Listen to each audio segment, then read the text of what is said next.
Well, the deadly air case is back in court. I'll remind you how we got here. Government is appealing a court ruling that it acted against air pollution by Eskom and Sasol. It was last year. It was Judge Collis who ordered Environmental Affairs Minister Barbara Creecy to prescribe rules and enforce anti-pollution regulations. The case was brought by environmental rights organisation Groundwork and Vukani Environmental Justice Movement in Action. Well, back with us, Groundwork's Bobby Peake joining us once again to talk about this. And do you feel like we're making any progress in this fight, Bobby? Good morning. Morning, Gareth, and morning to the viewers.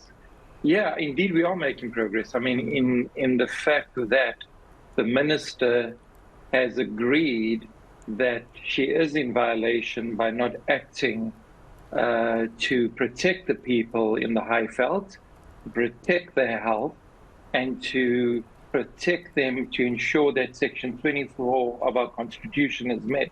We are making progress. We now know that the air pollution is a violation of the health and well-being and of people's right in the Highveld. So at that level, yes, we are making a positive step forward. But now we've seen that government is appealing that court ruling that it does actually act against pollution as well. You can't help but wonder why would a government department want to go and appeal something like this. I mean, surely we would all be doing whatever we can to protect the environment and air to protect the health of everyone living, especially in the Highveld that you're talking about. Yeah, so I mean, this is a long history. You know, in 2004, we got the Air Quality Act, the Democratic Air Quality Act in place. And in 2010, both Eskom and Sasol negotiated with everybody around the table standards that they will meet, you know, so that they will not pollute and harm people. However, they both sought exemptions and postponements immediately after. And Eskom has admitted, you know, in official documents that 320 people die each year because of their pollution, and we have done further research and independent studies have put it at more than 2,200. So I think, you know, it's important that the minister has to act. It's not whether she may act. The evidence is all there. And what she is appealing is exactly that, whether she, considering the facts on the ground, considering that people are being harmed, she is saying to us, she still has the discretion on whether she should act or not. And we are saying, no, there is no discretion to prescribe regulations. You have to prescribe those regulations, but also importantly, we need to recognize we have to have good governance. We cannot allow a state of governance to allow for our constitutional rights to be violated and for not allowing Eskom and Sasol to be held accountable. And as the president just a couple of weeks ago created a state of disaster for electricity, we must recognize and accept the fact that we have a state of disaster of health on the Highveld. And that's what the president and Minister Creecy should be addressing urgently.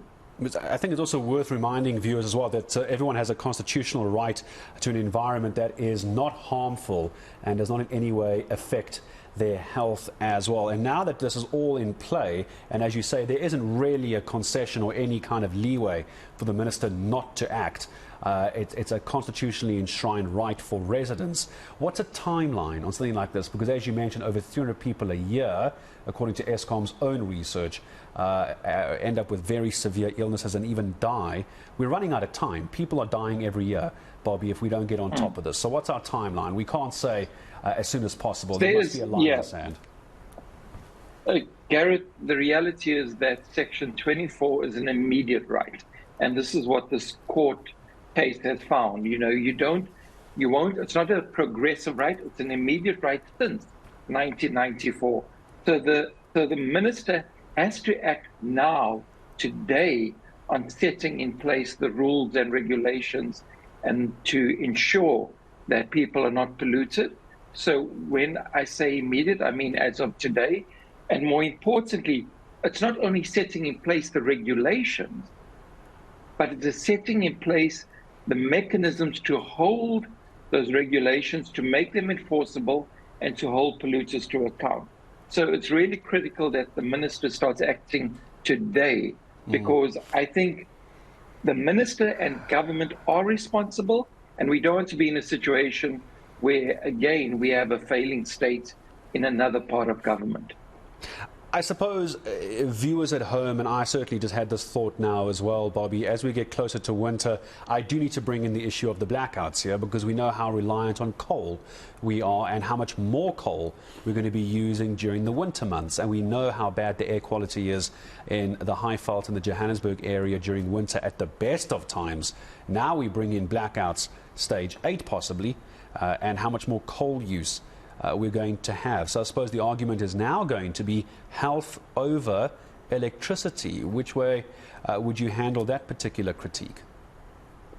So the reality is, if we look at the just transition, the way the President Climate Commission has looked at it, and the way Cabinet has agreed upon the just transition, we need to make sure we shift to renewable energy for people, not only for industry, for the residents of Mpumalanga today, because that's the fastest and the easiest way we are going to get out of load shedding. It's going to take too long to build gas power stations that are polluting, coal-fired power stations that are polluting. All the evidence globally and in South Africa indicates if you give people renewable energy on their roofs, in their neighborhoods, linked to the grid, we will be able to get out of the load shedding, and we'll be able to make Mpumalanga healthier for the residents of that area. And that's important. So I urge the Minister and the President to act on, not only to say the words, but to act on renewable energy for people throughout South Africa today.